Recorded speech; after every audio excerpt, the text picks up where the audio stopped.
যে বয়সে ভবিষ্যতের স্বপ্নে বিভোর থাকার কথা, বিশ্ববিদ্যালয়ের ক্যাম্পাসে পা রাখার প্রস্তুতি নেবার কথা, সেই বয়সেই মৃত্যুর সঙ্গে লড়াই করছে ১৯ বছর বয়সী তরুণী লাইলি। ফুসফুসের ক্যান্সারে আক্রান্ত এই শিক্ষার্থীর চিকিৎসার জন্য প্রয়োজন প্রায় ১৯ লাখ টাকা।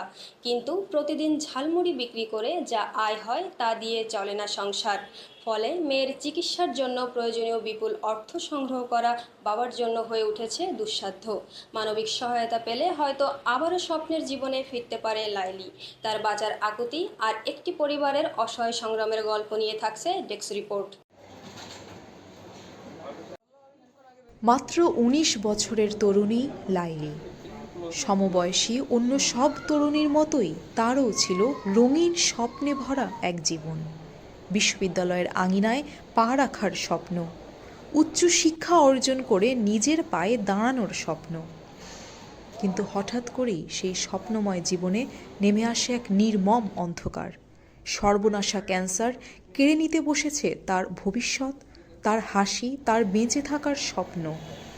যে বয়সে বইয়ের পাতায় ডুবে থেকে ভবিষ্যতের স্বপ্ন বুনে নির্ঘুম রাত কাটানোর কথা, সেই বয়সে আজ হাসপাতালের করিডোর আর চিকিৎসার দীর্ঘ যন্ত্রণাই হয়ে উঠেছে লাইলির নিত্যসঙ্গী। ফুসফুসের ক্যান্সার ধীরে ধীরে ভেঙে চুরমার করে দিয়েছে তার সাজানো জীবন আর সম্ভাবনাময় আগামী।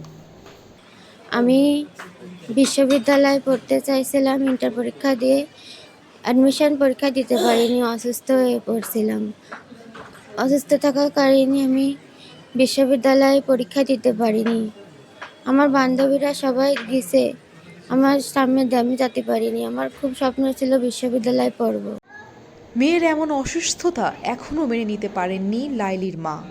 পুরনো ছবিগুলো হাতে নিয়ে তিনি ফিরে যান সেই দিনগুলোতে, যখন তার মেয়েটি ছিল হাসি খুশি ও প্রাণবন্ত।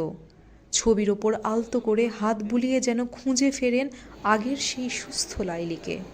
জমি জাতীয় নেই যে তাই দিয়েছে মেয়েটা ট্রিটমেন্ট করবো।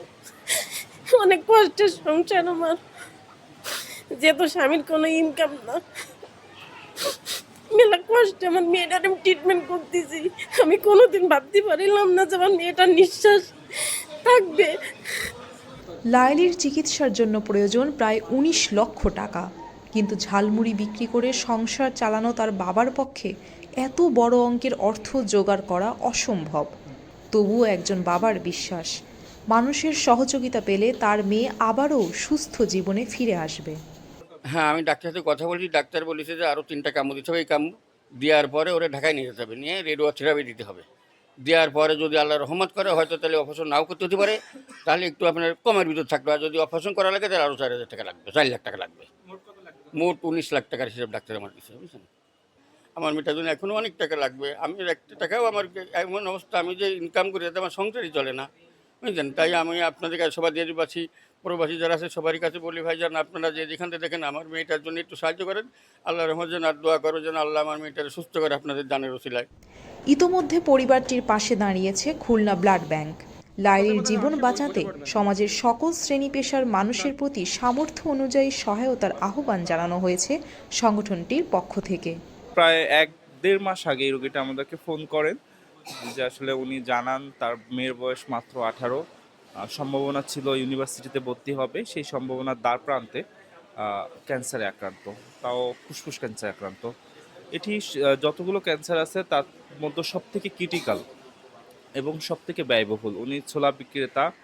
তারপর আমরা আসলে মেয়েটাকে দেখার পরে দেখি আসলে আসলে ফুটফুটে একটা বোন, যার আসলে স্বপ্ন ছিল অনেক দূর, বাবার পাশে দাঁড়াবে, মাকে সেবা যত্ন করবে, সেটি আসলে ভেঙে চুরমার। তো আমরা ফেসবুকে আহ্বান জানাই, কিন্তু এটি আসলে অত্যন্ত ব্যয়বহুল এবং বড় একটি অ্যামাউন্টের বিষয়। আমরা অতদূর পৌঁছাতে পারিনি। আমরা সামান্য অনেক কষ্ট করে ৩টা কেমোর ব্যবস্থা করেছি, ৪টা কেমো সম্পূর্ণ হবে না। একজন তরুণীর স্বপ্ন, একটি পরিবারের আশা আর বাঁচার আকুতি আজ নির্ভর করছে মানবিক সহায়তার ওপর। সময় মতো চিকিৎসা পেলে হয়তো লাইলি আবারও ফিরতে পারবে তার স্বপ্নের জীবনে।